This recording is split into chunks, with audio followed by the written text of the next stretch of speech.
Buenos días, estamos en el episodio 48 de Diálogos con Álvaro Cedeño. Álvaro Cedeño y Álvaro Cedeño les saludan. ¿Cómo estás, papá? Muy bien, muy bien. Aquí esperando otro frente frío. ¿Verdad? Ahora como que el clima aquí se divide Sí, sí, en episodios de frente frío y sí, sí, episodios de clima más estable. Pues en este más de episodio, verano. Ujú. en este episodio 48 queremos conversar sobre temas políticos que vienen siendo pertinentes a menos de un año de una elección presidencial y de diputados, que es crítica desde muchos puntos de vista. Yo creo que eh, no siempre hay tanto sentido de urgencia por tomar una buena decisión colectiva como en este momento en vista de la crisis sanitaria que exacerbó la crisis económica. Pero en concreto, creo que de lo que queremos conversar es sobre la forma en la que los ciudadanos participan en los procesos electorales y de qué maneras esa forma de participación es mejorable. La temática propiamente que queremos conversar sobre el artículo que publicaste es promover una mejora en la participación electoral de los ciudadanos y mostrar aquellas formas de mejoría que nos preguntábamos hace un momento. En particular, yo diría que algunas preguntas que nos pueden servir para guiar esta conversación y para que el oyente también pueda participar de manera diferida es, por ejemplo, preguntarnos si la democracia en sí es mejorable. ¿De qué manera podríamos mejorar la participación electoral de la ciudadanía? ¿Cómo podríamos ser más proactivos en ese frente, en ese quehacer? Y si es pertinente realizar este esfuerzo a nombre de la democracia. Creo que con esto podemos conversar un rato y después esperar a que nos participen de sus ideas y comentarios y opiniones nuestros seguidores y oyentes. Quería cederte la palabra y que nos dijeras cómo ves esta situación. Muy bien. Yo la primera campaña política que recuerdo fue la de 1944. Recuerdo, eh, era bastante pequeño, pero recuerdo que siempre había muchísimo entusiasmo, ese entusiasmo, el entusiasmo callejero de adornar las casas, de adornar los vehículos, etcétera. En aquel tiempo los vehículos eran eh, principalmente bicicletas y caballos, ¿verdad? León Cortés hizo ¿cómo se llama? Manifestación de fuerza en 1944, el 6 de febrero en la Plaza González Víquez, y muchísimos de los participantes en la manifestación iban a caballo, ¿verdad? Bueno, eran las campañas de tribuna pública donde uno no conocía, mucha gente no conocía al candidato, iba a conocerlo o a verlo, a tener una imagen de él a la plaza pública. Todo eso ha cambiado mucho desde el advenimiento de la televisión. eh, Hoy en día con los medios sociales de comunicación y tal, ha cambiado mucho. Eh, no podría decir si en las campañas había más participación o menos participación que ahora. A mí me parece que había, desde luego, era un país menos educado, menos educado, bueno, vamos a ver, menos educado. Sí, había menos alfabetización. Creo que habíamos desarrollado menos el sentido crítico, que hoy existe, desde luego, mucho más intensamente, ¿verdad? Y entonces, la posibilidad de que en cada campaña política pudiéramos ir teniendo los ciudadanos una participación más fecunda, más útil a la democracia, sigue ahí. Hay un concepto de las ciencias de la educación que yo quisiera tomar como pivote de esto que estoy diciendo. Existe lo que se llama el momento educativo. El momento educativo es cuando el estudiante está abierto a recibir el insumo educativo que se le va a dar, ¿verdad? El estudiante al que le han puesto una tarea de describir cómo es Canadá y va a la biblioteca o entra a internet a ver cómo es Canadá, está en un estado de receptividad mayor que si por casualidad se encuentra por ahí una descripción de Canadá. Eso es lo que se llama en educación el momento educativo. Existen momentos educativos comunitarios. Ejemplo, todos aprendimos mucho de pandemias, infecciones, prevención, higiene durante este año pandémico. No, durante este año en que fuimos atacados por una pandemia. Fue un momento educativo para el país y para el mundo en el cual tuvimos que aprender y estábamos dispuestos a aprender. Bueno, las campañas políticas deberían ser vistas por el país, por el Ministerio de Educación, por los políticos, por el Tribunal Supremo de Elecciones, como momentos educativos comunitarios. Y eso es lo importante de estos meses que están entre hoy y el día de las elecciones. Hay foco nacional sobre el tema electoral. Y entonces ahí podemos aprender una serie de cosas. Bueno, uno podría hacer una serie de elementos. Uno podría pensar, a mí me gusta mucho pensar en el aprendizaje en términos de silabarios, porque el silabario nos pasó a los chicos de aquellos tiempos de la analfabetización a la alfabetización en unos pocos meses. ¿Ok? Entonces, el silabario cívico, pues debería hacerse esas preguntas que tú te estabas haciendo. ¿Es mejorable la democracia? Si pensamos que la democracia es como, no sé, como la topografía nacional, la topografía nacional no se puede cambiar, ¿verdad? Pero la democracia sí es cambiable, podemos hacerla más viva, podemos hacerla más participativa, más rica, podemos asumir una responsabilidad mayor con la democracia. Tiene el peligro de que en nuestra mente podríamos pensar que así como nuestra historia es incambiable, también la democracia como vena y beta de nuestra historia también son incambiables, pero ese paradigma habría que cuestionarlo y removerlo. La democracia es mejorable y no la van a mejorar los teóricos de la democracia, que claro, tienen contribuciones que hacer, pero la democracia la tenemos que mejorar los ciudadanos y habría que hablar de la forma en que los ciudadanos podemos mejorar la democracia.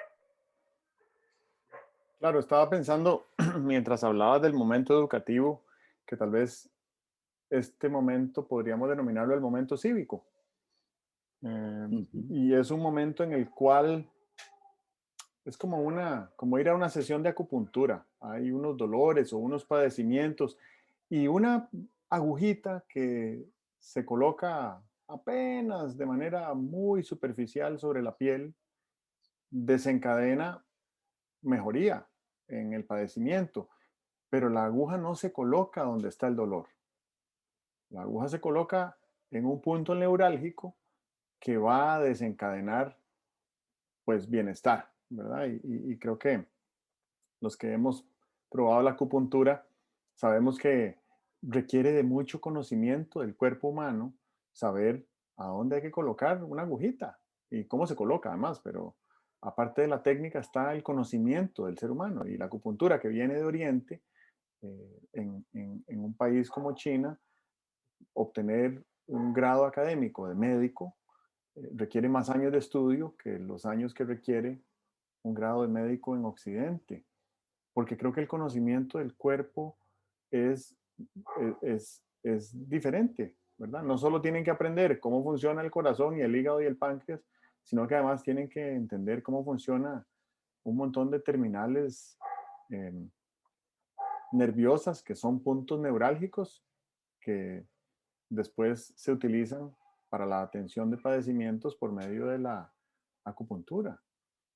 Y yo siento que en nuestro sistema político, vamos a ver, el sistema político no es ajeno a ningún ser humano, porque todos los seres humanos somos políticos en alguna medida. Políticos en el sentido de que nosotros buscamos constantemente persuadir a otros por medio de nuestras ideas y nuestras palabras.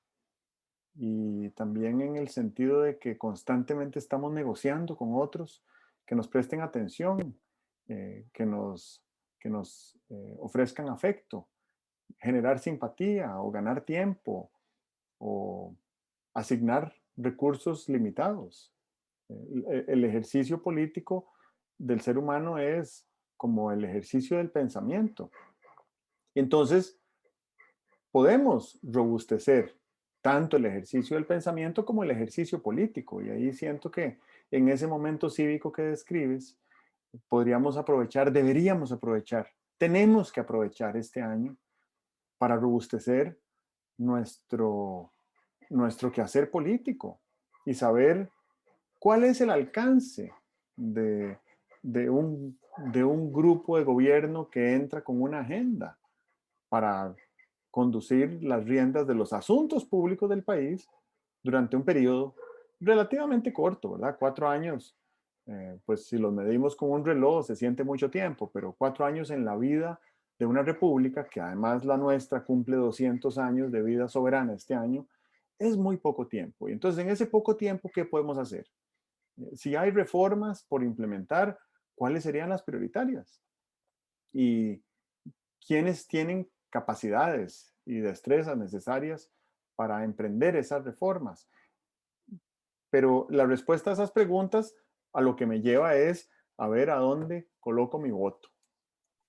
O como ha decidido hacer un tercio del electorado en Costa Rica desde hace varios años, prefieren no votar, aunque después se jalen las mechas, como dicen, diciendo, ay, mejor hubiera votado por alguno o por otro, ¿verdad? Y entonces ahí siento yo que hay un ejercicio de formación, un ejercicio formativo que podríamos realizar en el sentido de tratar de entender cuál es el alcance de nuestro acto electoral. Nuestro acto electoral no se termina en la urna, en la colocación de nuestro voto. Nuestro acto electoral consiste en pensar políticamente cuáles son las prioridades, a dónde está el punto neurálgico, a dónde colocar una agujita de acupuntura, porque la verdad es que un gobierno no puede hacer mucho más que colocar agujitas de acupuntura. Puede hacer una política pública, puede hacer una reforma, puede crear un incentivo, puede promover una ley, pero todas esas cosas son apenas unos detallitos para tratar de aliviar un dolor, para tratar de mejorar un sector, y no es un ejercicio mágico de transformación absoluta de todo lo que vemos y sentimos que anda mal. Entonces también tenemos que poner en perspectiva eso, ¿verdad? Que la elección de un gobierno de turno no garantiza ni por asomo que se van a corregir todos nuestros males. Y mucho menos significa que ninguno de esos males va a ser corregido a menos de que la ciudadanía, nosotros, hagamos lo propio y pongamos de nuestra parte. Sí, yo en eso pienso que hay conceptos que hay que difundirlos. El artículo que estamos comentando se llama, entre comillas, eh, no me gusta la política. Eh, a mí siempre me ha producido, pero siempre, desde hace muchísimos años, un sentimiento negativo escuchar a alguien decir, a mí no me gusta la política. Eso sería como que la gente dijera, ¿sabe qué? A mí, si hay una ley universal que me cae mal, es la ley de la gravitación. No hay forma de poderse independizar de la ley de la gravitación.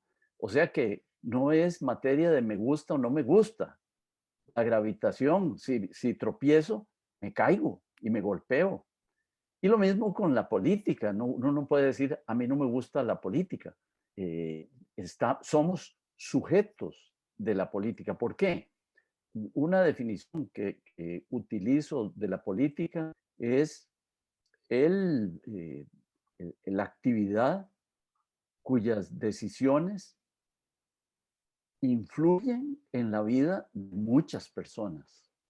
O sea que eh, si alguien decide sembrar un árbol en el jardín de su casa, eso no me afecta. Pero si alguien decide no aprobar la, la ley de empleo público, eso sí que me afecta, desde luego, ¿verdad? Entonces, soy sujeto de una serie de decisiones que me afectan no a mí porque me pusieron la puntería, sino a mí como miembro de una comunidad. Entonces, no puedo eximirme de decir no me gusta la política. Yo también reconozco que la posibilidad de participar en política o de participar eh, mediante decisiones ciudadanas informadas no es igual para todos. En ese sentido, vieras que yo he llegado a pensar que es preferible que mucha gente se abstenga de votar a que vote a ciegas. Yo prefiero que alguien diga, me abstuve de votar porque no pude llegar a una decisión, a que alguien me diga, yo voté, claro, he votado en todas las campañas a ciegas. Entonces, ¿cuál es el asunto? Pues el asunto yo creo que sería empezar como por pasos, ¿verdad? El primer paso es que le diéramos importancia a la política por las razones dichas. El segundo paso es que pensáramos que una democracia sin ejercicio electoral no existe, por definición. No puede existir una democracia sin ejercicio electoral. Un ejercicio electoral sin que los ciudadanos se informen, se interesen, reflexionen, conversen entre sí, elijan mentores. ¿Por qué no? Eh, no todos los ciudadanos van a poder formar opinión sobre todos los asuntos, pero sí todos los ciudadanos podríamos decir sobre estos asuntos, yo le voy a dar mucha importancia a lo que piensa y dice mi vecino, mi amigo, mi pariente. Son formas de informarse, no es que quiero que todos tengan una claridad política, una claridad de crítica política, ¿verdad? Pero tienen que tener al menos la prudencia de ver a quién siguen. Y sobre todo en estos momentos, la prudencia de ver a quién no siguen. Porque desde luego que hay opiniones políticas todos los días en los medios sociales, ¿verdad? Usted en los medios de comunicación social encuentra orientación. Una orientación correcta, otra orientación torcida. ¿Cómo discriminar lo que es adecuado y lo que no es adecuado? Es algo que deberíamos poder hacer sistemáticamente y cada uno a su nivel, a su alcance. Yo siento que ahora que empezabas describiendo cómo fue la campaña electoral de 1944, creo que la del 2022 tendrá algunas particularidades, y es que, bueno, no habremos superado por completo la crisis sanitaria todavía. La campaña electoral Ujú. inicia el 6 de octubre, entonces vamos a tener que ajustarnos, no va a haber plazas públicas. Hace años que no hay banderas tampoco. Recuerdo que Sí, cuando yo era sí, sí, niño sí, había claro. unas banderas con unos palos llenos de astillas y las banderas eran de tela en mejores Ujú. tiempos y después fueron de plástico. Era horrible porque Sí. era una gran contaminación. Uno veía un montón de basura electoral en las calles. Ujú. Eh, y esta campaña electoral se va a apoyar muchísimo en esos medios de comunicación digitales que mencionas. Yo diría que podríamos decir que en vez de ver una campaña donde la gente donde la gente se moviliza con bicicletas y caballos, vamos a ver una campaña donde los mensajes se movilicen por WhatsApp, ¿verdad? Ujú. Sí. Y eso tiene ventajas y desventajas. La ventaja es que un mensaje le puede llegar a un montón de gente que de otra manera no tendría oportunidad de recibirlo. Y la desventaja es que hay, habrá grupos aspirantes a los puestos de elección popular que tengan la, la, la falta de escrúpulos como para producir mensajes que son falsos, Sí, para, sí.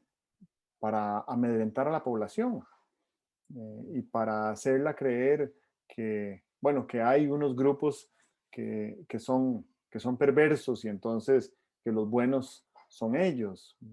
Y eso es algo que se puede combatir y creo que requiere de, de, un, de un espíritu crítico y de una capacidad de cuestionarlo todo. Yo siento que esta es una campaña en la cual vamos a tener que cuestionarlo todo.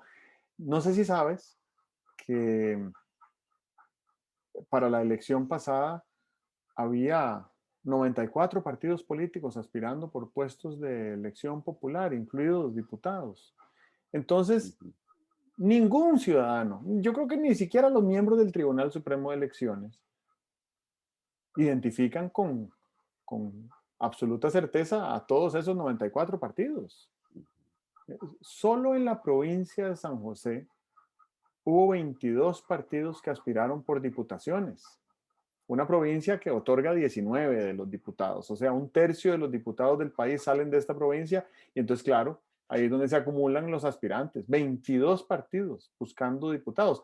Quiere decir que si uno es votante en una provincia como San José, la papeleta de diputados tiene 22 casillas y ninguna de esas casillas te dice quiénes son los candidatos.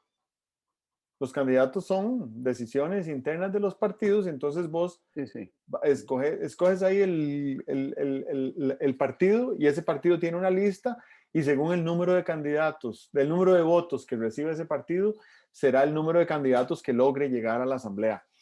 El sistema no fue diseñado para una pluralidad partidaria como la que tenemos hoy. Aquí hay más partidos políticos que supermercados.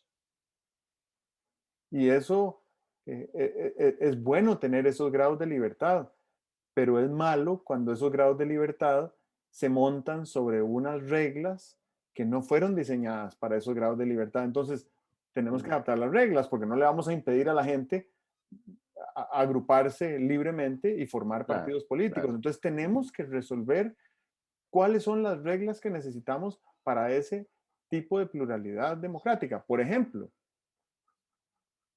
nuestra, nuestra Asamblea Legislativa fue diseñada por y para el bipartidismo.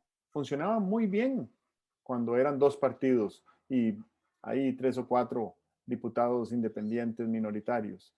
Pero cuando tienes 9 grupos de diputados en una asamblea de 57 personas, entonces empieza a parecerse más a un parlamento y Ujú. requiere de unas reglas Sí. que estimulen y faciliten la creación de coaliciones políticas por diferentes temas. En eso no tenemos experiencia, para eso no hay reglas y nuestra cultura tampoco es una cultura de negociación de alianzas como lo puede ser Alemania o Australia o Inglaterra, ¿verdad?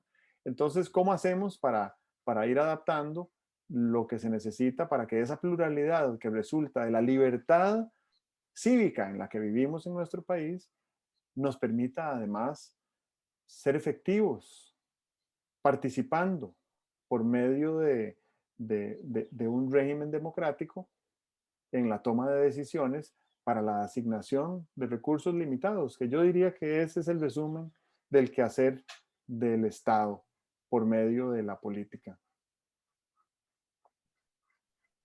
Ahí hay un tema bien interesante, porque de lo que estás hablando es de una reforma constitucional.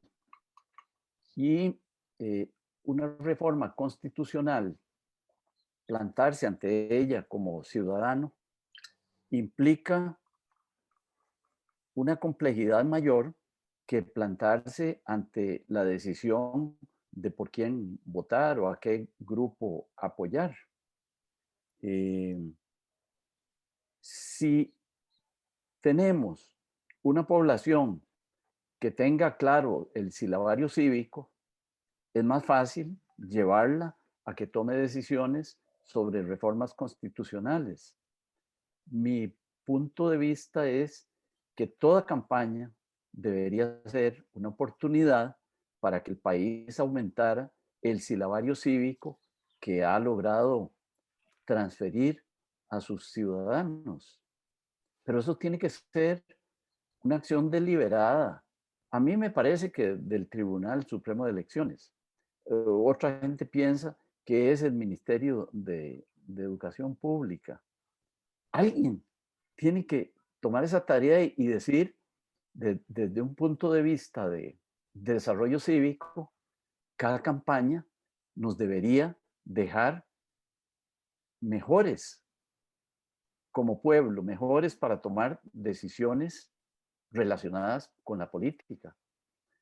Quién sabe si será mucho pedir, porque yo entiendo, yo no me chupo el dedo, yo entiendo que en este momento salirle con ese cuento a los candidatos, a las autoridades de los partidos políticos, es salir con un domingo 7, porque ellos lo que quieren es ganar a corto plazo, tan corto plazo, ganar a menos de un año, ¿verdad? Y yo de lo que estoy hablando es de el desarrollo de la nación para que en el 2050 seamos una mejor nación que la que somos en este momento, ¿verdad? Creo que somos una mejor nación hoy de lo que éramos hace 60 años, ¿verdad? Pero el esfuerzo debe continuar, no debemos dejarlo al azar, debemos sistematizarlo. Hay ciencia, doctrina, tecnología para lograr esas cosas, pero no están planteadas, nadie las está planteando. Esto no tiene abogados. Los políticos en este momento no están interesados en eso. Y una vez que ganan, una vez que hay un ganador, unos se concentran en ver cómo medio salen adelante con el ejercicio del poder y otros creo que en ver cómo aquellos no lucen suficientemente buenos, no vaya a ser que salgan reelectos. O sea que estas ideas son huérfanas, tiene que haber un grupo cívico, un liderazgo cívico, un convencimiento de la población de que esto es importante.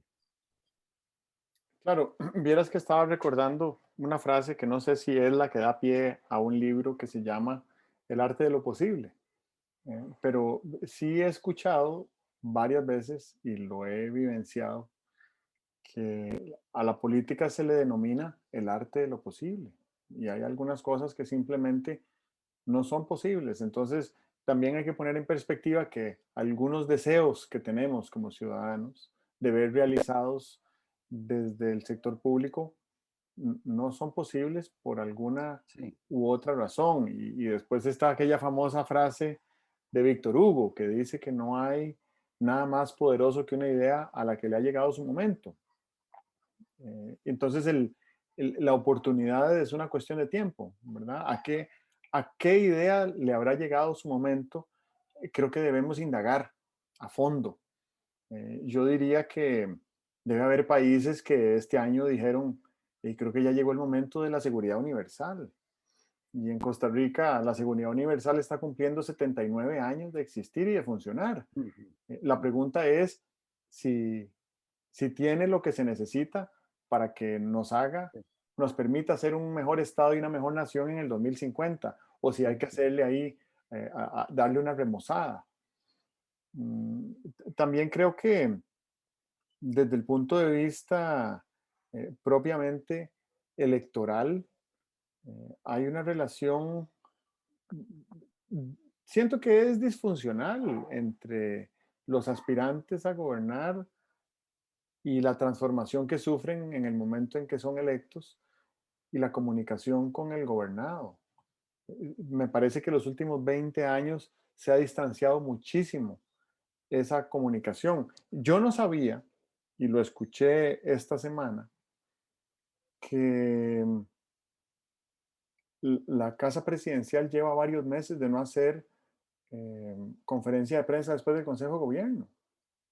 Y eso me cuesta mucho entenderlo. No es una razón sanitaria, porque los primeros 6 meses de la pandemia, pues sí hubo conferencias de prensa y ahora no hay conferencia de prensa yo entendía que era un acto muy elemental de rendición de cuentas semanal, por medio del cual el presidente o la persona que él designara eh, respondía a preguntas al público y comentaba cuáles eran las prioridades de la semana, de la gestión y el proceso de toma de decisiones del gabinete. Y que eso no esté sucediendo me preocupó mucho, porque exacerba el distanciamiento que ujú, hay entre los gobernantes y ujú, los ujú. gobernados.